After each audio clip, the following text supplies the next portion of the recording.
नमस्कार, अपना बिहार में आपका स्वागत। मैं राहुल ओझा आपके साथ। दिल्ली से बड़ी खबर, जहां दिल्ली में आज जेडीयू राष्ट्रीय कार्यकारिणी की बैठक होने वाली है। सुबह 11:30 बजे वक्त रखा गया है। दिल्ली के कॉन्स्टिट्यूशन क्लब में सीएम नीतीश कुमार की अध्यक्षता में यह बैठक होने वाली है। उसके पहले पार्टी के राष्ट्रीय पदाधिकारियों की बैठक होगी। पार्टी के सभी सांसद और केंद्र और राज्य सरकार के सभी मंत्री समेत पार्टी कार्यकारिणी के सभी सदस्य शामिल होंगे। बैठक में मुख्य रूप से दो प्रस्ताव पर चर्चा होनी है। पहले राजनीतिक प्रस्ताव होगा, दूसरा संगठन से जुड़ा प्रस्ताव होगा। राजनीतिक प्रस्ताव में हाल ही में खत्म हुए लोकसभा चुनाव में मुख्यमंत्री नीतीश कुमार के नेतृत्व में बिहार में पार्टी को मिली सफलता के लिए धन्यवाद दिया जाएगा। इसके अलावा अगले साल के अंत में होने वाले बिहार विधानसभा चुनाव के लिए भी जेडीयू के बेहतर प्रदर्शन के लिए कमर कसी जाएगी। एक लिहाज से कहें तो जेडीयू की तरफ से विधानसभा चुनाव की तैयारी का आगाज कर दिया जाएगा। बिहार में संगठन को मजबूत बनाने को लेकर भी महत्वपूर्ण फैसले होने हैं। साल 2025 में विधानसभा चुनाव को लेकर पार्टी की रणनीतियों पर चर्चा होगी। राज्यसभा सांसद संजय झा और मुख्यमंत्री के करीबी माने जाने वाले मनीष वर्मा की भूमिका बढ़ सकती है। सूत्रों के मुताबिक बिहार में विकास के लिए और डबल इंजन सरकार के कार्यकाल में विकास की रफ्तार को धार देने के लिए केंद्र सरकार से विशेष सहायता की मांग की जाएगी। पार्टी की तरफ से बिहार को विशेष राज्य का दर्जा और विशेष पैकेज की मांग को दोहराया जाएगा। तो जेडीयू राष्ट्रीय कार्यकारिणी की बैठक आज दिल्ली में होने जा रही है। इस बैठक में कई बड़े फैसले लिए जा सकते हैं। इस बैठक को लेकर जेडीयू उत्साहित है। पार्टी संगठन में बदलाव के साथ 2025 की विधानसभा चुनाव की तैयारी पर मंथन करेगी। आरजेडी और कांग्रेस इस बैठक के बहाने नीतीश कुमार पर सवाल खड़े कर रही है, तो बीजेपी नीतीश कुमार के समर्थन में खड़ी है। राष्ट्रीय कार्यकारिणी की बैठक दिल्ली में आज है और अध्यक्ष कार्यकारी कौन होगा या पूर्णकालिक कौन होगा, ये भी चर्चा में है। संजय झा मजबूत स्तंभ है जदयू में, भाजपा के मनीष वर्मा है, इनके नाम चल रहे हैं। जो कमिटमेंट था कि 6 महीना में नीतीश जी बिहार की कुर्सी छोड़ देंगे, अब भाजपा दबाव बना रही है, छोड़ते हैं कि नहीं छोड़ते, तो उनका आपसी गठबंधन में क्या निर्णय होगा उनका मामला है। बिहार विधानसभा चुनाव को लेकर भारतीय जनता पार्टी और जेडीयू दोनों के पास एक बड़ी चुनौती है। चूंकि भारतीय जनता पार्टी कमजोर हो चुकी है, नीतीश कुमार के साथ रहना मजबूरी है, और वहीं भारतीय जनता पार्टी की जो बिहार इकाई है यह समझ चुकी है कि नीतीश कुमार के नेतृत्व में बिहार विधानसभा चुनाव नहीं जीता जा सकता है। इसलिए कार्यकारिणी में जो भी फैसला होगा चुनौती बरकरार रहेगा। हमारी पार्टी में भी राष्ट्रीय कार्यकारिणी की बैठक आहूत है।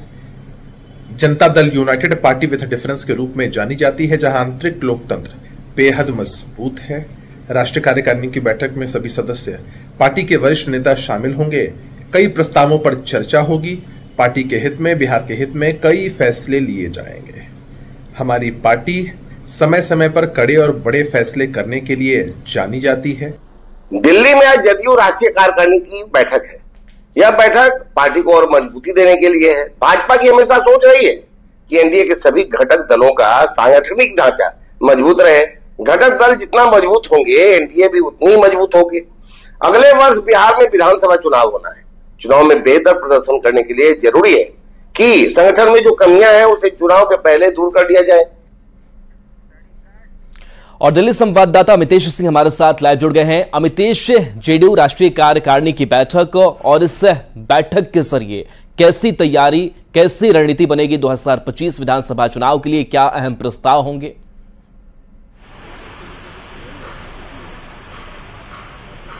देखिए, जेडीयू की तरफ से आज राष्ट्रीय कार्यकारिणी की बैठक में दो अहम प्रस्ताव आने हैं। पहला राजनीतिक प्रस्ताव होगा, दूसरा संगठन से जुड़ा प्रस्ताव होगा। जो राजनीतिक प्रस्ताव होगा उसमें लोकसभा चुनाव में जिस तरह से जेडीयू को सफलता मिली और नीतीश कुमार के नेतृत्व में बेहतर प्रदर्शन रहा बिहार में एनडीए का, उसके लिए नीतीश कुमार को धन्यवाद दिया जाएगा, जो पार्टी के राष्ट्रीय अध्यक्ष भी हैं, बिहार के मुख्यमंत्री हैं और एनडीए के चेहरे भी हैं सबसे बड़े बिहार के भीतर। तो निश्चित रूप से उसके लिए धन्यवाद दिया जाएगा। और दूसरी बात, उसमें जिक्र होगा 2025 के विधानसभा चुनाव का। बिहार में अगले साल के अंत में विधानसभा का चुनाव होना है, उसकी तैयारी को लेकर के चर्चा होगी, रणनीति बनेगी और एक तरह से आगाज हो जाएगा। आज की बैठक के बाद बिहार विधानसभा चुनाव की तैयारी में जेडीयू पूरे जी जान से जुट जाएगी। और इसके अलावा बाकी और भी सब बातें होंगी। विशेष राज्य का दर्जा जेडीयू की पुरानी मांग रही है, तो हमारे सोर्स जो बता रहे हैं उसके मुताबिक विशेष राज्य का दर्जा और विशेष पैकेज के लिए प्रस्ताव राजनीतिक प्रस्ताव के भीतर ही इसमें समाहित हो सकता है। तो इस बात को एक बार फिर से कार्यकारिणी की बैठक में दोहराया जाएगा। लेकिन जो संगठन से जुड़ा प्रस्ताव है वो काफी अहम है। नीतीश कुमार के पास संगठन सरकार दोनों की जिम्मेदारी है। ऐसे में संगठन में नीतीश कुमार को असिस्ट करने के लिए जो कार्यकारी अध्यक्ष या किसी दूसरे पद की नियुक्ति की बात कही जा रही है, उसमें निश्चित रूप से कहा जा रहा है, जो सोर्स बता रहे हैं, कुछ नियुक्ति हो सकती है। बात करेंगे, हमारे साथ हैं दिल्ली प्रदेश जेडीयू के अध्यक्ष हैं शैलेंद्र कुमार, उनसे बात करेंगे। शैलेंद्र जी, आज एक बार फिर से यहाँ पर कार्यकारिणी की बैठक बुलाई गई है 6 महीने बाद। 6 महीने पहले हुआ था, उसमें नीतीश कुमार को राष्ट्रीय अध्यक्ष बनाया गया था। आज की बैठक में क्या उनको सहयोग करने के लिए कार्यकारी अध्यक्ष बनाया जा रहा है किसी को? देखिए, आज हम लोग कॉन्स्टिट्यूशनल क्लब में इकट्ठा हो गए हैं। आज राष्ट्रीय कार्यकारिणी की बैठक है। राष्ट्रीय कार्यकारिणी की बैठक में चूंकि पार्टी विस्तार के लिए आवश्यक है कि संगठन का भी विस्तार हो, ऐसे में आज संगठन विस्तार पर भी चर्चा होगी और माननीय जो राष्ट्रीय अध्यक्ष हैं उनको असिस्ट करने के लिए, उनको सहायता करने के लिए और कई एक पदाधिकारियों को मनोनीत किया जाएगा, जिस पर आज मुहर लगनी बाकी है। आज मुहर लगेगी। किस तरह के ये पदाधिकारी हो सकते हैं? कार्यकारी अध्यक्ष की बात कही जा रही है, आपके दिल्ली के प्रभारी भी हैं संजय झा, उनका नाम सामने है। आपको लगता है कि उससे फायदा होगा पार्टी को और इसमें गुंजाइश कितनी है? निश्चित तौर पे संगठन विस्तार होगा तो इसमें पार्टी की बड़ी फायदा होगी। पार्टी का संगठन बढ़ेगा, लोग बढ़ेंगे और पूरे देश में हम लोग पूरे मजबूती से काम कर सकेंगे। जहां तक आपका सोच है, जो प्रश्न है, वो बहुत हद तक सही है, लेकिन सही समय पर ही सही जवाब दे पाएंगे। कार्यकारिणी की बैठक के बाद ही नामों की घोषणा की जाएगी। चलिए, तो दिल्ली के जेडीयू अध्यक्ष हैं शैलेंद्र कुमार, इनकी तरफ से भी कहा जा रहा है कि नीतीश कुमार को सहयोग करने के लिए संगठन में नई नियुक्तियां आज हो सकती हैं और जेडीयू कार्यकारिणी की जो बैठक होगी दिन में 11:30 बजे से, उसके बाद ही इस बारे में औपचारिक तौर पर ऐलान करने की कोशिश करेंगे। लेकिन फिलहाल जो सोर्स बता रहे हैं और जेडीयू के जो नेताओं का जो टोन है, उसमें बिल्कुल लग रहा है कि कुछ न कुछ संगठन में जिम्मेदारी दी जा सकती है नए लोगों को और नीतीश कुमार जो कि राष्ट्रीय अध्यक्ष हैं, उनके साथ कार्यकारी अध्यक्ष की जिम्मेदारी दी जा सकती है। अमितेश, सांगठनिक मजबूती, सांगठनिक स्वरूप की तरह बात करें, बीजेपी के साथ रिश्तों की कई बयानबाजियों ने इधर थोड़ी हलचल मचा करके रखी है। क्या इन सब मसलों पर भी बातचीत होगी कि किस तरीके से गठबंधन के साथ जो विधानसभा का चुनाव है वो लड़ना है, सहभागिता उन दूसरी पार्टियों की कैसी होगी?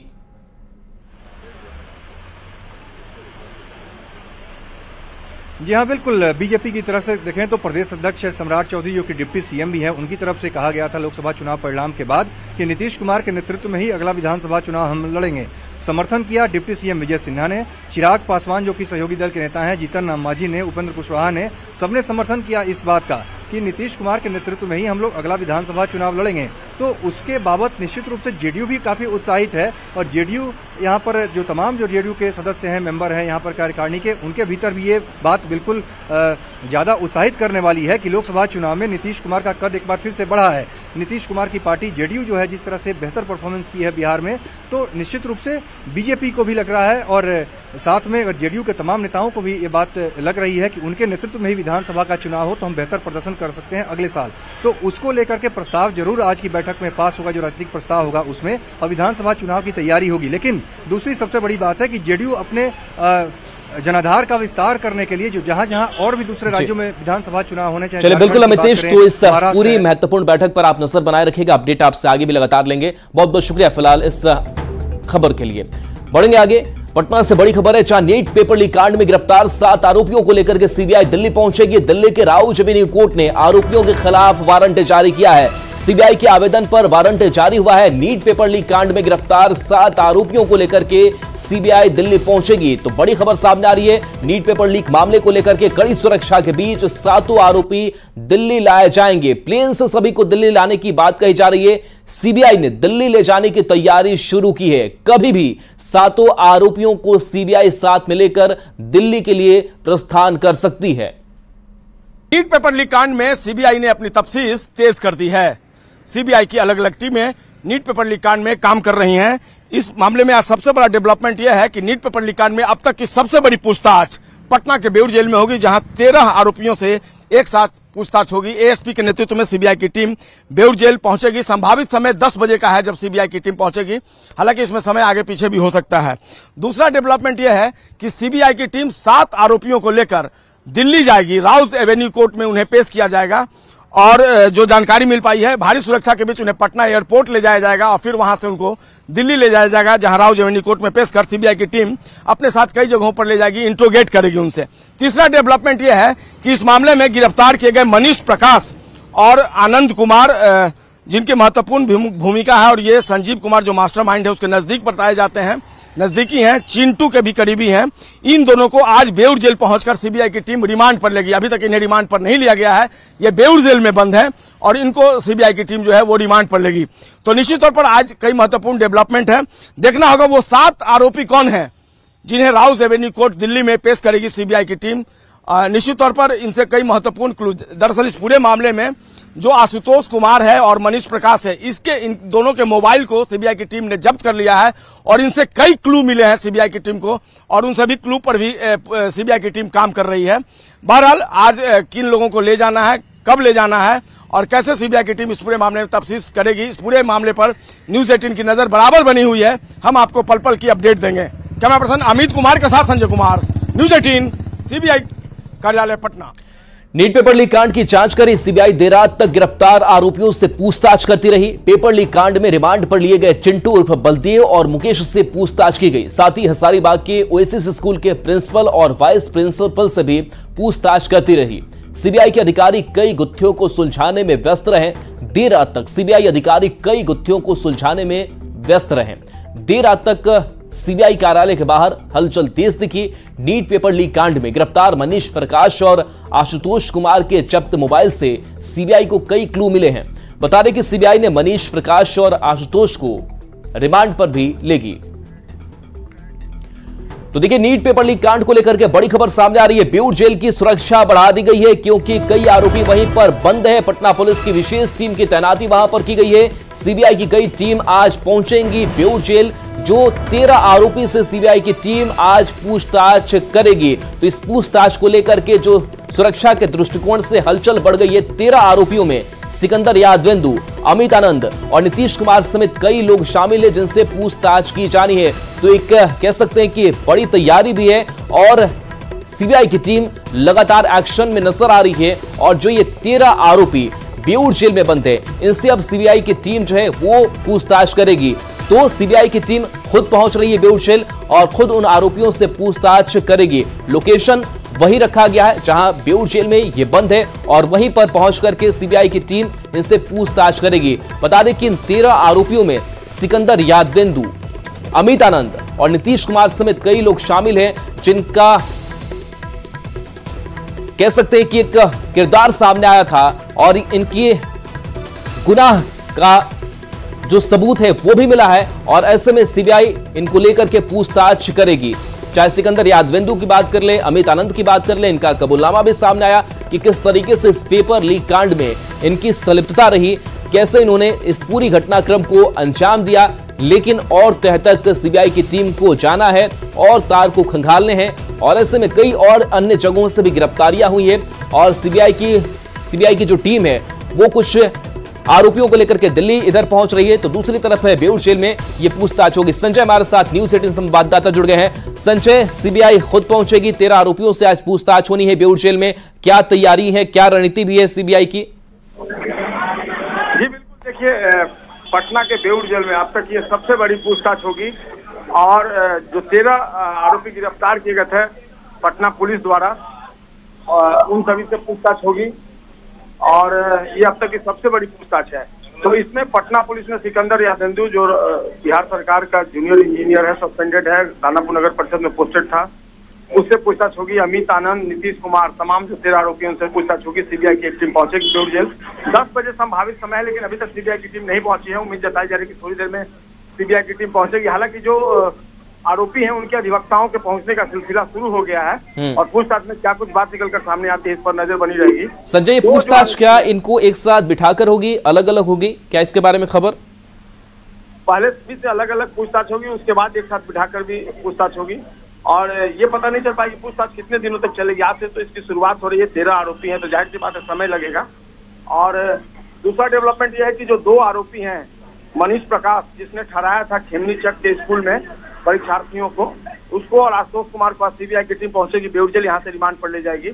और एक और जो डेवलपमेंट है कि 7 जो आरोपी हैं उनको दिल्ली ले जाया जाएगा। तो 3 महत्वपूर्ण घटनाक्रम नीट पेपर लीक कांड से, और देखना होगा ये कब ले जाया जाता है, कब रिमांड पर लिया जाता है और कब दिल्ली ले जाया जाता है। राहुल जी चलिए, शुक्रिया संजय इस अपडेट के लिए आपका। पटना से बड़ी खबर है, जहां बीपीएससी के प्रधान शिक्षक की आज परीक्षा है। दोपहर 12 बजे से 2:30 बजे तक एक परीक्षा होगी। कुल 40,247 पदों के लिए शिक्षकों ने फॉर्म भरा है। परीक्षार्थियों को 2.5 घंटे पहले परीक्षा केंद्र पर पहुंचना अनिवार्य है। परीक्षा से 1 घंटे पहले परीक्षा केंद्र पर एंट्री बंद हो जाएगी। 8 साल के अनुभव के आधार पर शिक्षकों ने यह फॉर्म भरा है और इसको लेकर के पूरी तैयारी की गई है। और बता दें कि यह परीक्षा दोपहर 12 बजे से लेकर के 2:30 बजे तक होनी है।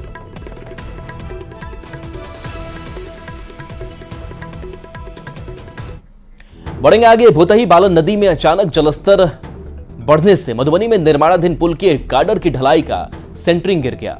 इस घटना में किसी के हताहत होने की कोई सूचना नहीं है। घटना मधेपुर प्रखंड के भेजा कोसी बांध चौक के महपतिया मुख्य सड़क के बीच का है। लोगों ने गार्डर गिरने की बात को लेकर अफवाह फैलाई कि पुल गिर गया है। वहीं नेता प्रतिपक्ष ने एक्स पर पोस्ट किया और यही वो वीडियो उन्होंने पोस्ट किया और सरकार पर निशाना भी साधा है। तो तस्वीर हम आपको दिखा रहे हैं। हालांकि पुल गिरने की भी अफवाह लोगों ने फैलाई, लेकिन वायुओं की जो खबर सामने आई कि गार्डर की ढलाई का जो सेंटरिंग है वो गिर गया। हालांकि किसी का हताहत होने की खबर नहीं है, अच्छी बात है, लेकिन सवाल एक बार फिर से खड़े हो रहे हैं कि आखिर कैसे इनका निर्माण कराया जा रहा है। पटना नगर निगम की लापरवाही ने लोगों की मुसीबत बढ़ा दी है। बिहार में मानसून ने दस्तक दे दी है, बारिश भी हो रही है। इस बीच पटना नगर निगम ने कई मोहल्ले में खुदाई शुरू कर दी है। पटना में एक नहीं बल्कि एक साथ 32 ऐसी सड़कें हैं जिसके नाले और सीवरेज की सफाई के लिए खुदाई की जा रही है। नगर निगम और बिहार सरकार के विभागों के काम करने के तरीकों ने लोगों को सकते में डाल दिया है और उनके जो काम करने के तरीके हैं, लोगों की मुसीबतें जो हैं वो बढ़ गई है। और हम अभी तस्वीर दिखा रहे हैं आपके कदम कुआं के, जो कांग्रेस मैदान के सामने के जो मोहल्ले हैं वो जरा देखिए। अभी मानसून जो है वो आ चुका है पूरे बिहार में। पटना में पिछले 2 दिनों में जम के बारिश भी हुई है और ऐसे समय पे नगर निगम जो है वो खुदाई शुरू किया है। ये जरा तस्वीरें देखिए कि इस पूरे सड़क पे आपको देखेंगे कि पूरी सड़क खोद दी गई है, मिट्टी जो है वो बाहर ला दिया गया है और पूरी तरह से खुला हुआ है। और ये सिर्फ एक जगह की बात नहीं है, ये एक मोहल्ले की बात नहीं, मैं आपको बता रहा हूँ। पूरे पटना में लगभग 32 ऐसे जगह हैं जहाँ पे सड़कों को, नालों को खोदा गया है। और ये सबसे सख्ते वाली बात है कि आखिर जब मानसून आता है तो ही नगर निगम की नींद जो है वो कैसे खुलती है। इतना समय रहते हुए भी आखिर पहले जो है आखिर क्यों नहीं ये नाले जो है वो जोड़े जाते हैं, सीवरेज का जो काम है वो क्यों नहीं किया जाता है। मानसून शुरू हो गया है और ये खुदाई। सर मैं आशीष पांडे, मेरा घर यहीं सामने में है और ये स्थिति है कि अभी 2 दिन पहले बगल में स्कूल है, छोटे छोटे बच्चों का स्कूल है, बगल में गर्ल्स स्कूल है और ये स्थिति था। आज तो आप सूखा देख रहे हैं, कल आप देखते तो कल के पहले 1 दिन और पहले आप आते तो आप देखते कि इधर से जाने का रास्ता नहीं, मैंने एक गाड़ी 4 व्हीलर नहीं जाती। ये जो मिट्टी है, ये मिट्टी पूरा रोड पे आधा तक आया हुआ था और मेरे घर के सामने इतना बड़ा बड़ा गड्ढा खोदा गया, गाड़ी निकालने में डर लगता है कि कब गिर जाएगा। वो भी स्कीट इतना करता है क्योंकि पूरा मिट्टी से और पानी से। और एक नजर इस वक्त की हेडलाइंस पर।